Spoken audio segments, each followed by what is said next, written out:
pag-uusapan natin ngayon ang veto. Pag-usapan po natin yung definition ng veto, Oo. attorney. Alam mo, ang veto galing sa Latin word yan na ang ibig sabihin, forbid. Forbid, hindi payagan o disapprova. Iyan ang veto. Sa ating konstitusyon, may kapangyarihan ng ating presidente o pangulo na hindi i-approve o wag pirmahan ang mga binalangkas na batas ng Kongreso. Kasi ayon sa batas natin, pagkatapos balangkasin ng mababa at mataas na kapulungan, Senado at House of Representatives, sila ay pupunta sa Presidente, dadali nila ito para nga aprubahin o pirmahan ng Presidente. Pero pwedeng i-veto ng Presidente. Ibig sabihin, sorry na lang, hindi papasa sa akin yan, hindi magiging batas yan. So parang hindi pagpayag sa isang batas, whether it pass the lower or the higher courts? Either or. Lower or higher house. Yung higher house, tawag natin doon, Senado. Of course. Yung mababa, yung House of Representatives. Tama ka, Grace. Kahit na pinaghirapan pa nila yan, kahit na nagdebate-debate pa sila dyan ng 3-4 na buwan at nagkaroon na ng unification ng kanilang mga pagtatalo at binigay sa Presidente, kung ayaw pa rin ng Presidente, the end. Veto. The Okay, end. pag-usapan po natin ngayon ang gagawin ng Kongreso. Yung gagawin pag-override sa veto ni Pinoy. Oo. How much power do they have to do this? Or may time limit po ba ito?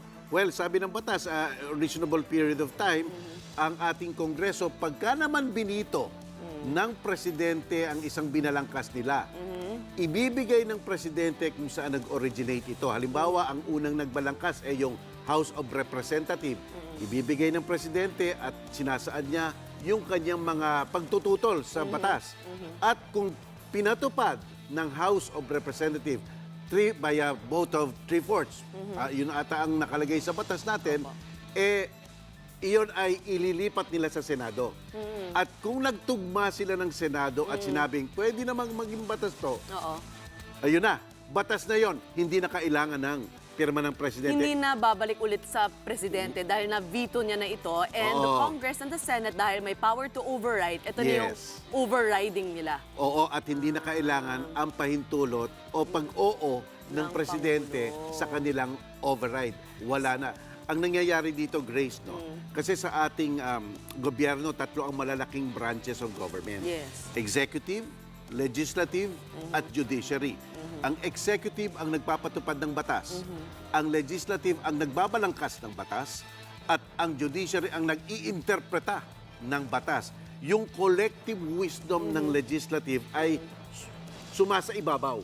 Kaya nga pinapahintulutan silang mag-override. I see. Ayan Kapag yun. nag-veto ba ang isang Pangulo, automatic na po ba na buong panukalang batas ay na-veto na? Or very specific? In the case of SSS pension kasi, dagdag na 2,000 piso ang pinag-uusapan natin dito. So, is it the entire bill or just a specific? Generally, Grace, it's take it or leave it. All or nothing. Entire bill ang kanyang ibibito. Okay. Maliban na lang yung General Appropriation Act na pwede siya mag-line veto. Yung linya-linya, kung sabihin niya, ayaw ko itong PDAF na pumunta dito kay congressman na to, bura. Pwede yun. Pero sa mga pangkaraniwang batas, lahat yan dapat ibito niya, walang ititira. Alam mo, kamukha ni Presidente Aquino, Grace, ang daan niyang binitong batas, Yung Magna Carta for the Poor, binito niya yon. Yung binibigyan ng mga pensyon o mga retirement benefits ang mga nanalo na atleta sa mga World Championship, binito niya rin yon, di ba? At saka yung, madami, almost 70 bills ang kanyang binito. Okay. Pero kadamihan naman nun yung pagpapangalan ng mga kalye, mga roads, ganyan. Siguro, syempre naman kasi, minsan yung roads natin, ang ganda na ng pangalan, makasaysayan na, tapos bibigay na pangalan kung sino-sino lang, di ba? Kaya binibito yan. Kaya, iyan ang nangyayari sa bito. Paano po pag hindi napirmahan, hindi rin po ba, hindi rin na-veto, hindi rin pinirmahan? Anong mangyayari? Magiging in limbo ba, kumbaga, yung bill natin? O halimbawa, binigay na ng Kongreso ang batas o ibinalangkas na batas kay Presidente para pirmahan. At si Presidente, dinedma. Wala siyang ginawa. Sinabi ng batas natin, after 30 days, automatic yun, At batas 30 na. days. O, automatic yun, batas na. Kaya dapat may gawin ng presidente. Kaya dapat masipag siya. Masipag siya at binabasa niya talaga ang batas. In the case na incapacitated or hindi kayang tuparin ng isang pangulo ang kanyang kanyang duties Yes. at hindi niya mapirmahan ang isang bill, sino po ang may karapatan i-veto ito or pirmahan Well, kaya within nga- the 30-day period? Kaya nga meron tayong successional rights, no? Sinasabi rin na ang vice-presidente ang siyang manunungkulan bilang acting president. Acting president. So, ibig sabihin, lahat ng kapangyarihan ng presidente pwedeng igawad sa kanya ng pansamantala. Maaari. Pero normally, basta ganyan, ang ating ang acting president medyo respectful yan. Na isang malaking kapangyarihan, mas mabuti na ang presidenteng gumawa nito. Baka naman sa loob ng 30 days, Gumaling. Talagang you give all the rights to the president-elect. Kaya dito mo rin talaga makikita yung kapangyarihan ng isang vice-presidente Tsaka kapangyarihan rin ng isang presidente. to veto the Biro bill. mo, isang ano lang, isang tingin niya lang, isang araw lang, pwede niya sabihin, ayoko niyan.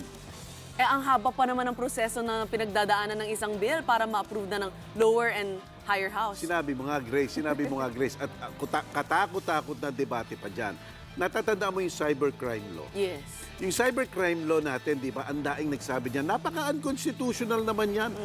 Unconstitutional yung cyber libel. Unconstitutional na lang yung merong prima facie evidence, kukunin na ang computer mo. So sinabi nila, bakit pinirmahan mo, Mr. President? So walang magawa si Presidente kasi meron rin naman mga party doon na maganda rin naman. Kamukha yung identity theft. Kamukha yung cyber porno. Yes. Magaganda rin naman yon. Kaya wala siyang magawa kundi pirmahan yon. Ang nangyari na lang, inakyat na mga mamamayan yung cybercrime law as unconstitutional sa Supreme Court. At ang Korte Suprema ang nagsabi, itong section na to, unconstitutional. Ito, okay pa to, yung cybercrime libel. Okay yan. Pero yung mga iba pa, yung mga kukunin ang computer, kung akala lang merong ginagawang masama, unconstitutional yan. Yan ang nangyayari. Yan. Yan. So, talagang kailangan balance ang power ng tatlong pinakamakapangyarihang sector of our governance. Magandang insight yan, Grace. No? Ito yung sinasabing check and balance. Yes. No? Para yung isang sangay ng gobyerno hindi mag-aabuso. Di ba? Halimbawa, Dahil napakalaki ng kapangyarihan ng isang presidente. Napakalaki. Kaya silang tatlo nag-ano yan, nag-check sa isa't isa. No? Presidente has the right to veto. Ang judiciary naman has the right to declare a law and an act of the president unconstitutional. Ang legislature naman, pwedeng render unconstitutional yung ginawa nila o i-veto rin ng presidente. So, ayan. Maraming salamat, Attorney. Be sure to come back. Use 5 everywhere. Copyright 2016.